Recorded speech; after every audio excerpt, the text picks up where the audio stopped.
Hi, everyone. I'm Christine Tulley, President and Executive Writing Coach at Defend, Publish, and Lead, and welcome to episode 160, Settling Into Write.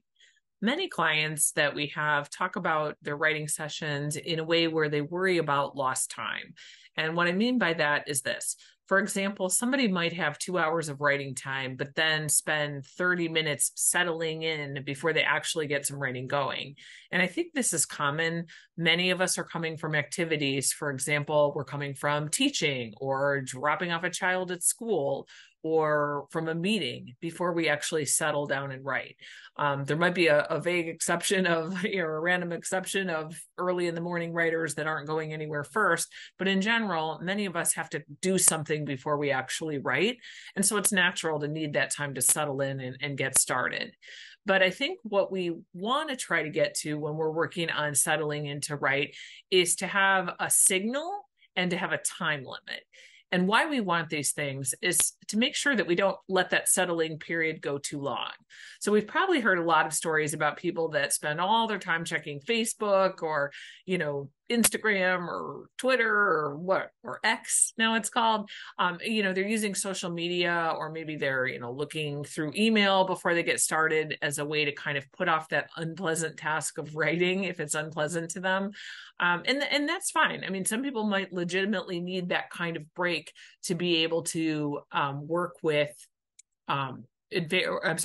the way that they are settling in. So I know for me, I'm not super tempted to look around at email or anything like that, but I can be very distracted in the organization fun of it. Like, ooh, I should color code this file or something like that, rather than actually get to writing. So if we're trying to get to a signal and we're trying to get to a time limit, there's two ways this can happen.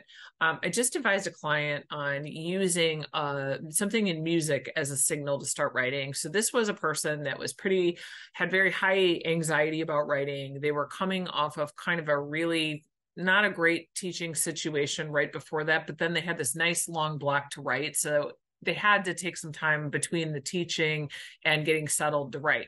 So we talked about ways to kind of calm down, shift focus, not worry about things in teaching that couldn't be changed, and really to work on the project at hand.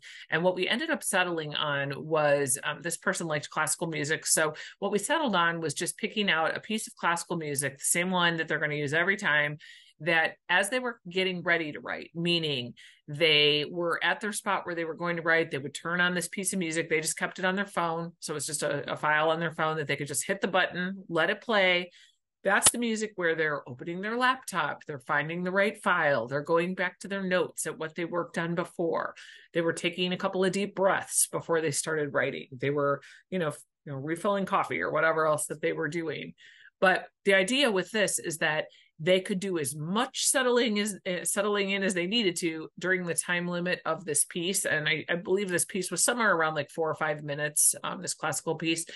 And, that was really helpful because they know that the song is going to stop them if they get too long in the settling in period, or if they're kind of taking too much time. But they also use the music to kind of like refocus their brain, relax a little bit, like kind of remind themselves, why am I here? So all of those things are really strong possibilities with having the way that they were going to work through this using a signal and then having some kind of a time limit. I have also seen other people that will just set a straight up timer on their phone and they'll say, I have 10 minutes to kind of mess around in my writing spot. I can organize my desk if I want to. I can stand up and do some stretches. I can, look at my old notes. But once the signal goes off, the buzzer goes off on my phone, then it's time to write. That can be another way to do it. Another way that I like to do it, if I've been writing and it's been days and days and days of writing, sometimes I find that settling in those same cues don't work. I'm tired of them. I'm tired of hearing the song or whatever the ritual is. And so for me, one of the things I found really helpful if you're in a long project, like a dissertation or something you're getting at every single day, or you're writing a lot of hours and a lot of days. I know for me, one thing that has really helped and if you're physically able to do it, is just taking a short walk before I write. And I mean short, like under 10 minutes. So there's a kind of a perfect lap of my campus from one end to the other. It's kind of a small campus, it's very compact, but there's a space in there where I can kind of make a really good lap in like 8 minutes. So a minute to walk out the door, 8 minutes to do it, a minute to come back in. I'm in my chair 10, 11 minutes later. For me, that has really worked wonders because on that walk, I don't do anything. I don't take my phone with me. I don't talk to anybody.